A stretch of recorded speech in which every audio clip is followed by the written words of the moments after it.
आइए जानते हैं राम मंदिर के बारे में, जिसका 22 जनवरी को राम लला की प्राण प्रतिष्ठा करवाई जाएगी, जो नरेंद्र मोदी जी द्वारा किया जाएगा। रामनगरी इन दिनों में बहुत सुर्खियों में है।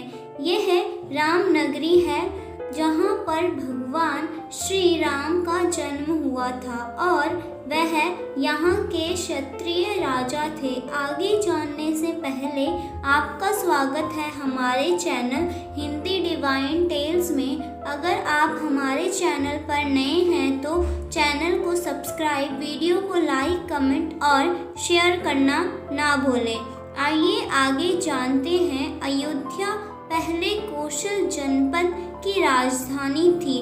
वाल्मीकि कृत रामायण के बालकांड में उल्लेखित की अयोध्या 12 योजन लंबी है और 3 योजन चौड़ी थी। वाल्मीकि रामायण में अयोध्यापुरी का वर्णन विस्तार में किया गया है। रामायण में अयोध्या नगरी के सरयू तट पर बसे होने और उस नगरी के भव्य एवं समृद्ध होने का उल्लेख मिलता है। वहाँ चौड़ी सड़कें और भव्य महल थे, बगीचे और आम के बाग थे और साथ ही चौराहे पर लगने वाले बड़े बड़े स्तंभ थे। हर भक्तों का घर राजमहल जैसा था। कहते हैं कि भगवान श्री राम के जल समाधि लेने के पश्चात अयोध्या कुछ काल के लिए उजड़ सी गई थी, लेकिन उनकी जन्मभूमि पर बना महल वैसे का वैसा ही था। भगवान श्री राम के पुत्र कुश ने एक बार पुनः राजधानी अयोध्या का पुनर्निर्माण कराया।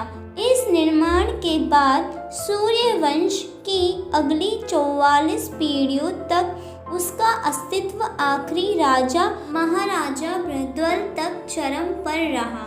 कौशल राज प्रद्वल की मृत्यु महाभारत युद्ध में अभिमन्यु के हाथों हुई थी। महाभारत युद्ध के बाद अयोध्या उजड़ सी गई थी, मगर श्री राम श्री भूमि का अस्तित्व फिर भी बना रहा।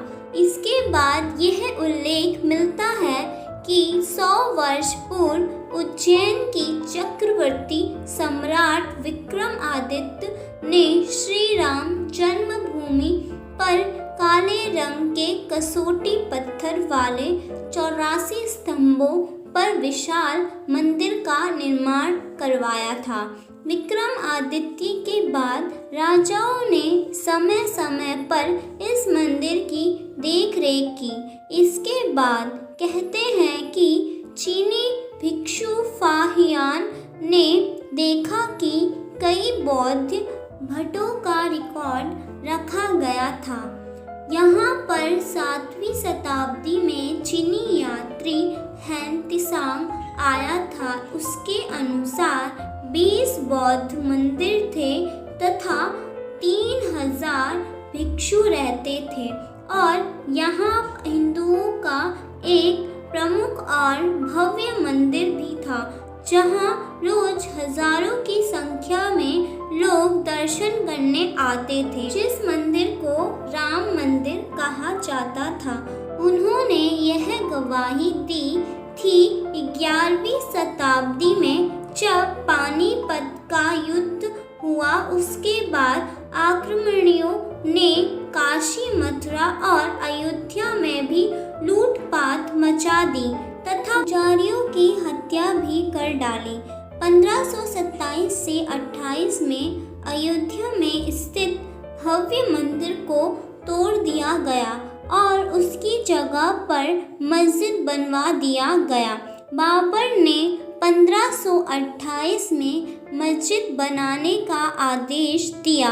अगस्त 2003 में पुरातात्विक विभाग के सर्वे में देखा गया कि जहां बाबरी मस्जिद बनी है, वहां मंदिर होने के संकेत मिले तथा इस पर बहुत से विवाद हुए, बहुत सी लड़ाइयाँ भी हुई थी।